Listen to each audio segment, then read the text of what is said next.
আপনার জিভের জল আসার জন্য কাঁচা আমের এই চাটনিটাই যথেষ্ট।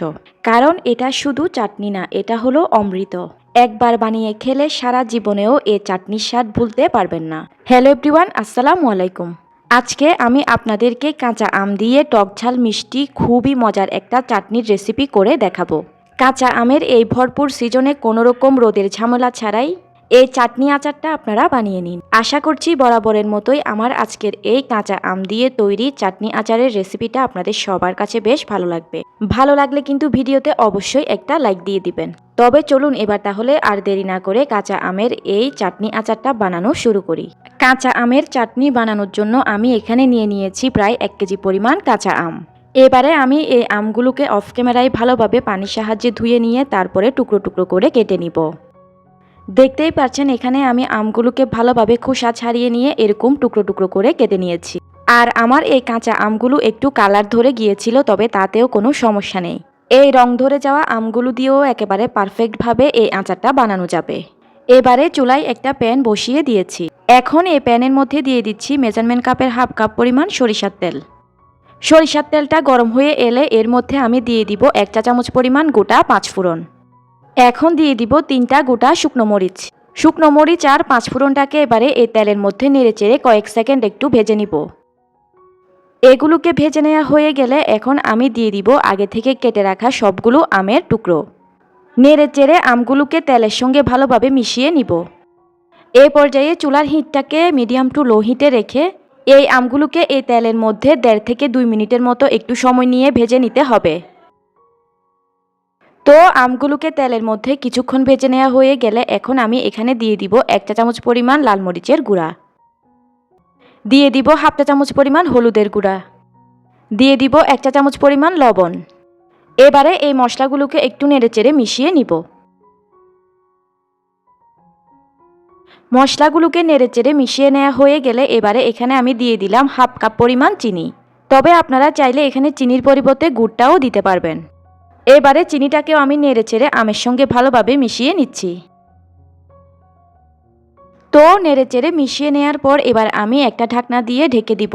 ঢাকনা দিয়ে ঢেকে দেওয়ার কারণ হচ্ছে যেন আমগুলো খুব দ্রুত সিদ্ধ হয়ে যায়। আর ঢাকনা দিয়ে ঢেকে দেওয়ার কারণে আমের আচারের মধ্যে খুব সুন্দর একটা কালার তৈরি হবে। তো কিছুক্ষণ পর আমি ঢাকনাটা খুলে নিলাম। এ পর্যায়ে কিন্তু আমার আমগুলো খুব ভালোভাবেই সিদ্ধ হয়ে গিয়েছে। আর আম কিন্তু এমনিতেও সিদ্ধ হতে বেশি সময় লাগে না। এবারে আমি স্প্যাচুলার সাহায্যে এই আমগুলোকে এভাবে একটু নেড়েচেড়ে একেবারে ভর্তা করে নিব। যেহেতু আমগুলো খুব ভালোভাবে সিদ্ধ হয়ে গিয়েছে, তাই এ পর্যায়ে কিন্তু আমগুলো স্প্যাচুলার সাহায্যে খুবই ইজিলি ভর্তা করা যাবে। আপনারা দেখে নিশ্চয়ই বুঝতেই পারছেন যে আমি কিভাবে নেড়েচেড়ে আমগুলোকে ভর্তা করে নিচ্ছি। নেড়েচেড়ে মেশাতে মেশাতে একটা পর্যায়ে দেখা যাবে যে সবগুলো আম এরকম ভর্তা হয়ে গিয়েছে। তো আমগুলো যখন এই লেভেলের হয়ে আসবে তখন আমি এখানে দিয়ে দিব 2 টেবিল চামচ পরিমাণ হোয়াইট ভিনেগার বা সিরকা। এই ভিনেগার বা সিরকাটা কিন্তু অবশ্যই দিতে হবে, তা না হলে কিন্তু আচারটা দীর্ঘদিন সংরক্ষণ করা যাবে না। এবারে এই আচারের মধ্যে আমি দিয়ে দিব 2 টেবিল চামচ পরিমাণ ভাজা 5 ফোড়ন আর ভাজা শুকনো মরিচের গুঁড়া। আমি 5 ফোড়ন আর শুকনো মরিচকে শুকনো খোলায় টেলে নিয়ে তারপর একটা ব্লেন্ডারের সাহায্যে গুঁড়ো করে নিয়েছিলাম। সেখান থেকে 2 টেবিল চামচ পরিমাণ মশলা আমি এখানে দিয়ে দিলাম। আর বাকি 1 টেবিল চামচ পরিমাণ মশলা আমি আচার হওয়ার একেবারে শেষের দিকে ব্যবহার করব। এবারে আচারের স্বাদকে আরও দ্বিগুণ করার জন্য এখানে আমি দিয়ে দিব 1 চা চামচ পরিমাণ বিট লবণ। তবে বিট লবণটা হাতের কাছে না থাকলে না দিলেও চলবে। এবারে স্প্যাচুলার সাহায্যে আবারও সব কিছুকে নেড়েচেড়ে মিশিয়ে নিচ্ছি। সব কিছুকে নেড়েচেড়ে মিশিয়ে নেওয়া হয়ে গেলে আমি আবারও ঢাকনা দিয়ে ঢেকে দিলাম। এ পর্যায়ে এই আচারটার মধ্যে ঢাকনা দিয়ে ঢেকে দেওয়ার কারণ হলো ঢাকনা দিয়ে ঢেকে দেওয়ার ফলে আচারের মধ্যে খুব দ্রুত সুন্দর কালারটা চলে আসবে। আর কিছুক্ষণ পরপর এভাবে ঢাকনা খুলে আচারটাকে নেড়েচেড়ে দিতে হবে, তা না হলে কিন্তু আচারটা প্যানের তলায় ধরে যাবে। তাই অবশ্যই কিছুক্ষণ পরপর ঢাকনা খুলে খুলে আচারটাকে নেড়েচেড়ে দিতে হবে। এবারে নেড়েচেড়ে দেওয়ার পর আমি আবারও আচারটাকে ঢাকনা দিয়ে ঢেকে দিলাম। আর এ পর্যায়ে চুলার আঁচটাকে কিন্তু অবশ্যই লো হিটে রাখতে হবে। চুলার আঁচকে বাড়িয়ে দিয়ে কিন্তু কোনোভাবেই আচারটাকে তৈরি করা যাবে না। তো এখন আমি ফিরে এলাম আচারটার মধ্যে খুব সুন্দর একটা কালার চলে আসার পর। এখন আমি ঢাকনাটা খুলে নিলাম। আচারটার মধ্যে এরকম একটা কালার চলে আসতে কিন্তু আমার বেশ অনেকক্ষণ সময়ই লেগেছে। আপনাদের কাছে যখন মনে হবে যে আচারটার মধ্যে আপনাদের পছন্দ অনুযায়ী কালারটা চলে এসেছে, তখন বুঝে নেবেন যে আচারটা পারফেক্টভাবে তৈরি হয়ে গিয়েছে। আর আচারটার মধ্যে যতটুক পরিমাণ তেল দেওয়া হবে ঠিক ততটুক পরিমাণ তেল যদি এই অবস্থায় ভেসে উঠে তখনও বুঝে নিতে হবে যে আচারটা পারফেক্টভাবে তৈরি হয়ে গিয়েছে। এই পর্যায়ে কিন্তু আমার আচারটার মধ্যে সবগুলো তেলই ভেসে উঠেছে। আপনারা দেখে নিশ্চয়ই বুঝতেই পারছেন যে আমার আচারটার মধ্যে কিন্তু এই পর্যায়ে খুব সুন্দর একটা কালারও চলে এসেছে। অর্থাৎ এখন কিন্তু আমার আচারটা পারফেক্টভাবে তৈরি হয়ে গিয়েছে। তো আমি আচারটাকে চুলা থেকে নামানোর আগে দিয়ে দিব আরও 1 টেবিল চামচ পরিমাণ আচারের মশলা। এই বাকি 1 টেবিল চামচ পরিমাণ মশলাটা কিন্তু আচারটাকে চুলা থেকে নামানোর 1 মিনিট আগেই দিতে হবে। এতে করে আচারের মধ্যে মশলার খুব সুন্দর একটা ফ্লেভার বজায় থাকবে। এবারে আমি এই মশলাটাকে আচারের সঙ্গে নেড়েচেড়ে মিশিয়ে দিয়ে আচারটাকে চুলা থেকে নামিয়ে নিব।